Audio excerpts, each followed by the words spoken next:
Hello, welcome to Get Your Mind On. I'm Lori Stohs. So it's February and we hear one word often this month, which is love. And you might be thinking, oh no, here we go down that emotional ooey gooey path. But we're going to talk today about love in business. Now you might think those two words aren't often associated together. But when we think about what's at the heart of every successful brand, you think about love. What are the things that you say you love? I love my Apple computer.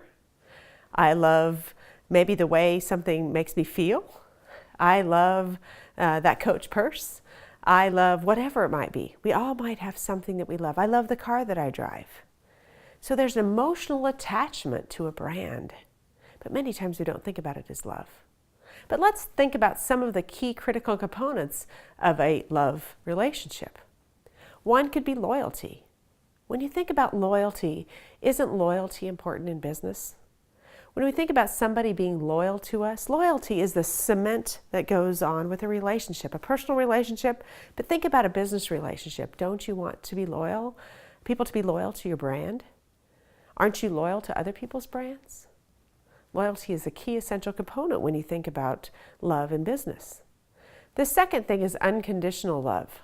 What's unconditional? Unconditional really means that under any circumstances, that there's this feeling, there's this emotionally, unconditionally that I love it. I can't always describe it. I don't always know exactly how it feels, but there's just something special about it. There's just something about that. I don't know what it is, but there's this feeling. And third is respect. When you think about respect, respect is important in every relationship, and we want respect in our business. But when you love a brand, and when you as a brand decide to do something differently, let's look at Apple, and sometimes when they think outside the box and try something different, we're a little more forgiving when we love that brand because we respect them. We respect different things, and we'll be forgiving if maybe they launch something and it doesn't work exactly how it is, or how we want it to be, because they'll come through because we know that we can respect that their decisions have always been aligned to what's important to us. So when you think about brands, there's just so much that's essential about loving a brand, and so much that there's an emotional attachment.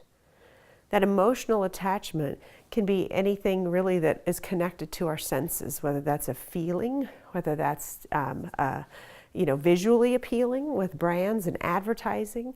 When you think about the whole advertising industry, there's just so much that we work to attach emotionally to people and to the brand, which there's a sense underlying that of love. So when you think about that for love in business, there's just so much that we want people to attach to who we are, but we really maybe don't use that word love. So let's think about the continuing beyond the brand of that customer, and how do we build a continual love in delivering our brand or our service. And let's look at you as a leader. Let's think about your brand, and think about your brand in business as a person, as a leader, as a manager. Why does that matter? You're thinking, well, yeah, Lori, I work with a lot of great people and I lead them, but do I love them? Well, you create a loving environment. We create an environment that's accepting, that's respectful, that you're loyal to each other, that you cover each other's backs. There is a sense of love and humanity within that. And that's really important for business who are wanting others to attach to their brand, that they're delivering that internally as well. And you as a leader need to lead with that.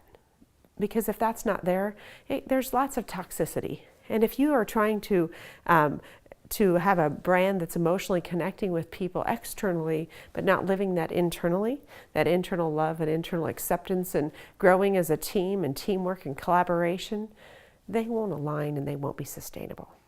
So I really want you to think about that love and that care and that acceptance of each other as individuals, because when we have it for each other and we create an environment, of course, we're going to be more successful in business.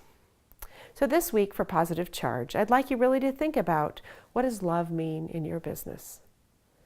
How are you creating emotional attachment for your customers?